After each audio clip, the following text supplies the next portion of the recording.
objective of the work is to look at sustainability. Sustainability in concrete. Concrete itself, there's two processes that emit a lot of CO2. It's the actual creation of the cement, which is taking limestone, clay, and sand and putting it into a kiln and heating it up to about 1400 degrees C and 1600 degrees C. And what that does is it emits a lot of CO2 from the breakdown of the limestone. Also, it also emits a lot of CO2 from the actual temperature that you have to increase it to about 1600. So one of the ways that we want to be able to reduce the amount of CO2 emissions and create a more sustainable cement is to be able to use supplementary cementitious materials or use reusable type of waste materials called downcycling.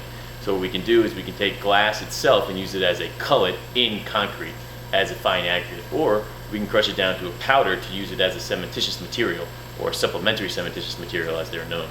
And as of right now, what we found is that the glass aggregate itself can have similar properties to the natural sand concrete if you use it as a fine aggregate. And there's more research in our group that's been looking at glass powder itself and whether or not that's a feasible cementitious material to use as a replacement for cement.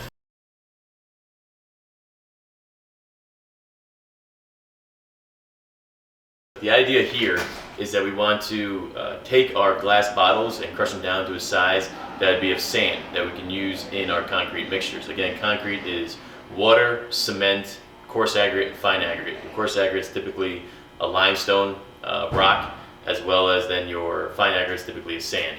What we're doing is we're taking our sand, which is typically either a river sand or a manufactured sand, and replacing it with a manufactured glass sand.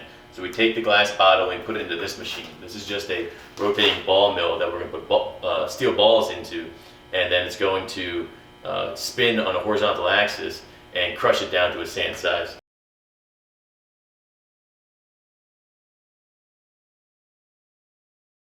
Glass is something that's used everywhere across the nation, and what you can do is you can set up depositories for the glass in order to crush it down to a sand size in order to use in concrete.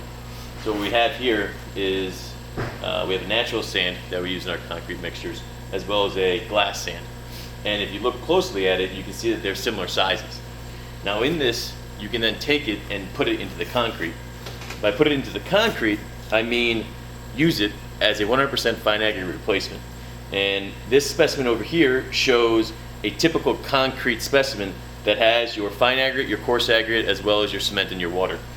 And everywhere around here, you can see all the different fancy colors that would be the different glass cullets that are being used.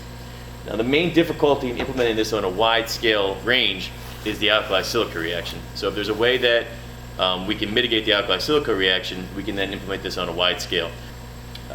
Research that we have done on the mechanical properties of Glass-crete, which is what we call concrete using glass as a fine aggregate, has shown that the mechanical properties when compared to natural sand concrete are comparable.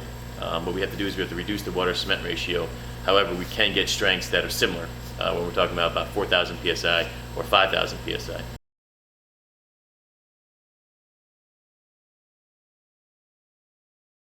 We talk about using glass as a fine aggregate. One of the main things is that we have to talk about the silicates that are within glass. Glass consists of about 72% silica.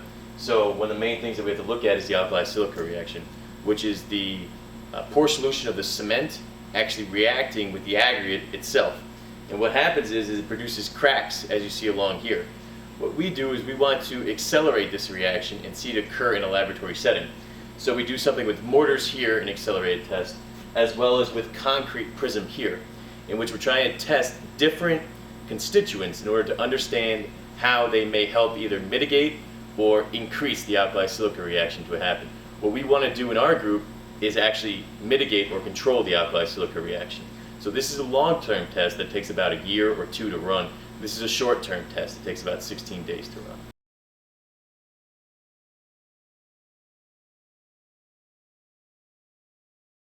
Concrete is the #1 construction material used in the United States. It's used for bridge decks, pavements, sidewalks, structures. It's used for everything. One of the tests that we do is we want to find the compressive strength of the concrete.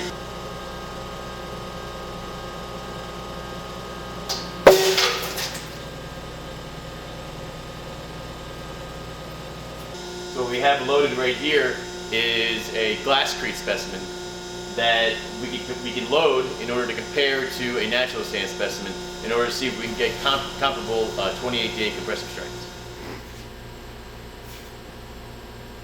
Other supplementary cementitious materials are fly ash, slags, ground granulated blast furnace slags.